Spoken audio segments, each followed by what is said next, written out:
Welcome back to the next book in the Little House series, which is Little Town on the Prairie.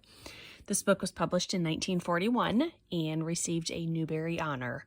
The winning book this year was The Matchlock Gun, which was one of the 10 worst books I've ever read.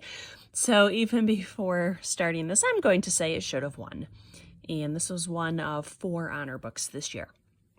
This book opens with the shortest chapter of the entire series at just 2 pages. Dad asks Laura if she would like to work in town. Everyone is shocked, and Laura thinks to herself she's not interested because she doesn't want anything to change. She is almost 15 years old at this point. The family has moved out of the storeroom and back to the summer house. There is a problem with mice.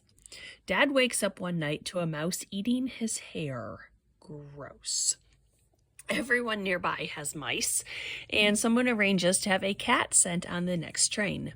It is a mama cat, and 5 kittens are soon born. The Ingalls get one that quickly kills a mouse. Back to the job. A woman in town bought a sewing machine, and she needs a helper. She is going to make and sell shirts to the bachelor men. Laura doesn't really want the job, but it pays 25 cents a day, which she can contribute to Mary's college fund.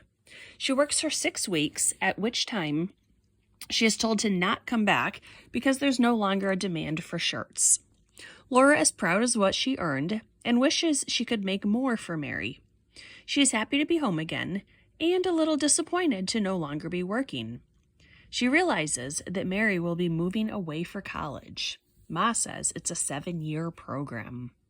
It gets to be the 4th of July, and Pa takes Laura and Grace into town, where there is a lemonade stand and horse racing. Ingalls Wilder wins the race. Summer is hot. There is a swarm of hundreds of blackbirds that eat all of the oat and corn. Pa kills as many as he can, and the family eats well, but they still ruin the cash crops. Ma's garden is doing well, and some friends gave them chickens, so things are stable on the farm. The parents plan to live in town again this winter. Fall arrives, and Mary leaves for college in Iowa. Ma and Pa take her by train and will be gone a week, leaving the youngest girls home alone. The girls decide to surprise Ma by doing all the fall cleaning. Youngest sister Grace is more trouble than help, but everything gets done and Ma is pleased. Eventually, everything is moved to town for winter, and they all agree they are better prepared than they were last year. Laura reflects this will be good for Carrie to not walk a mile each way, that she seems small and weak. Please note, this storyline goes nowhere.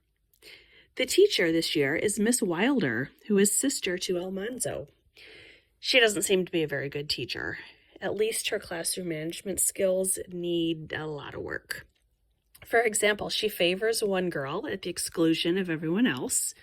Then one time, Carrie misses a few spelling words, and Miss Wilder says she must write them on the board 50 times each. Carrie seems on the verge of fainting, so Miss Wilder tells Laura to finish the words for her. One day, the 2 girls are sent home early, and both parents say they should attend tomorrow as though nothing happened. The shenanigans continue, and Miss Wilder has no control. As a result, no learning takes place. One day, the school board arrives unannounced, which includes Pa, and Miss Wilder blames Laura as the instigator. Miss Wilder returns to Minnesota after the term ends, and a man teacher replaces her. One day, Laura gets a ride to school from Almanzo. Her school nemesis, Nellie, is furious with envy. Christmas is getting near, and it still hasn't snowed. The men decide to form a literary society and hold a town spelling bee. Pa wins. The next week is charades, then a musical performance. The town also celebrates a New England Thanksgiving dinner. Christmas is quieter this year. Mary does not return from school. The girls finally have fun at recess when the boys pull them in a sled. The literary group continues and performs a minstrel show one night. The description and picture are both very outdated and offensive. The family moves back to the farm, a blizzard pops up in April, and Laura studies all summer. She has 1 more year before her test to get a teaching certificate. Mary stays at the school all summer. There is a week-long church revival. Almanzo appears every night to walk home Laura. Mom frets that she's only 15. Dad says he'd trust Almanzo with his life. Laura reflects that he is more Dad's friend than hers. There's a school exhibition, and Laura recites the history of the United States from Columbus through John Quincy Adams. Almanzo again walks her home and mentions he is making a winter sleigh for the horses. He invites her to a drive when it snows more.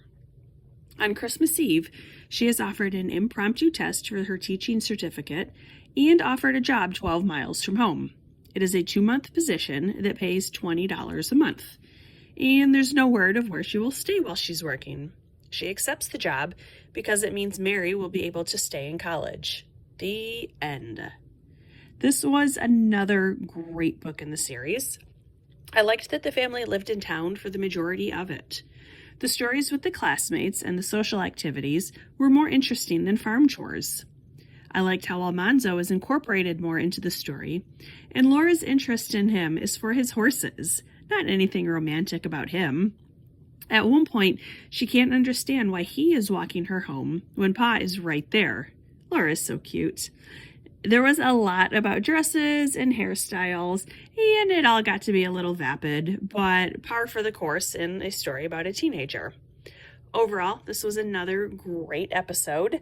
This book is probably the best one of the series so far, and I look forward to reading the last book.